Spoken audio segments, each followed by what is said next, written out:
when it comes to those type of dresses. It's almost like making a one-of-a-kind wedding dress. You're not going to see it in every Yeah, corner. but how much is a wedding dress? Now, when the people get married, the bridesmaids and stuff, so you've never dealt with the bridesmaids' dresses? Oh, yes, I have. When I had my label Kiss Kissé, that's when I used to manufacture a lot of that. So you basically make, not the wedding dress is unique, but all the bridesmaids have the same design, and you basically have to accommodate their different sizes? Yes.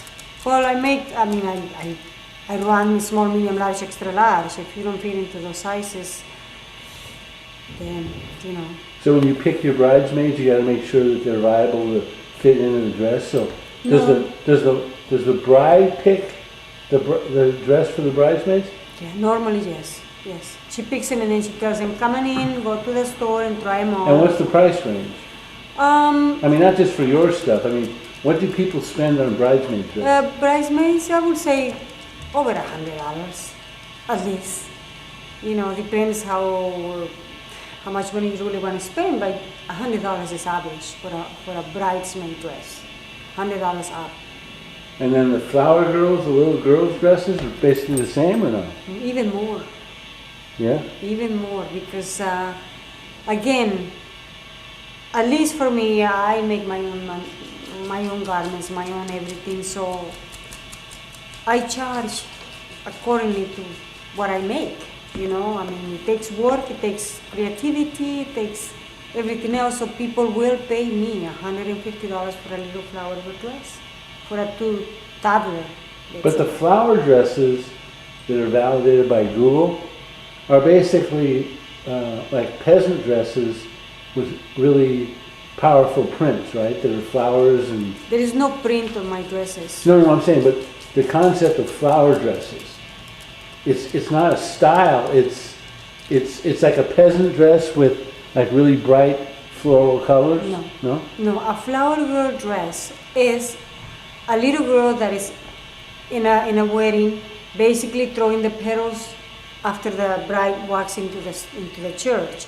So that one little girl has to look amazing. So who does that one little girl tend to be? A relative of the bride? Normally a relative, either bride, normally the bride, but if not available from the bride side, they usually choose from the groom or whoever else. You know. So the wedding photography that people do, they tend to pick the bridesmaid dress and the flower dresses to be optimal for the photography?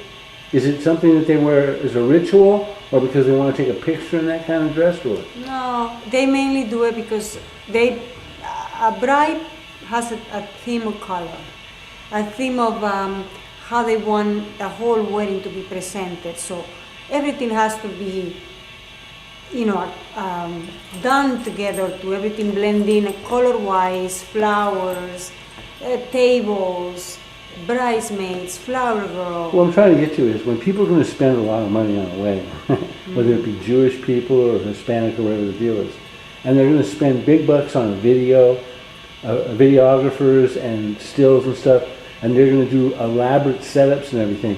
Doesn't your stuff kind of lend itself to a more theatrical kind of presentation where it's more of a big deal, the wedding, as opposed to just spending money on the food Yes. and the cake? They're dressing up, they want to, I mean, kind of an ostentatious type of wedding? Yes, that you described it perfect. And do you get the photography on the back end that represents your dresses from these weddings, or not too much? Not too much, because I haven't really been promoting my photography side. You know, it's available, but normally all these people, they already have everything booked, photography. But because of the wedding, the construction, there's a lot of variation in the wedding party and stuff, but it tends to be theatrical in that you sell to photographers for actually photo setups, and then the weddings themselves, when people are dressed in your flower girl dresses or bridesmaids or whatever it is, they tend to pretty heavily photograph the stuff? Yes, yeah, they do. It's just something so different. So when did the photography business peak for you, where you were supplying the most amount of photographers?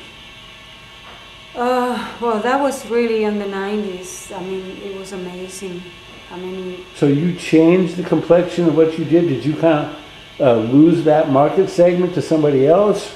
Or you started developing different kinds of dresses that, I didn't really, I sort of stopped promoting it because I got into the flower girl dresses. and the all kiss that. to say that you used to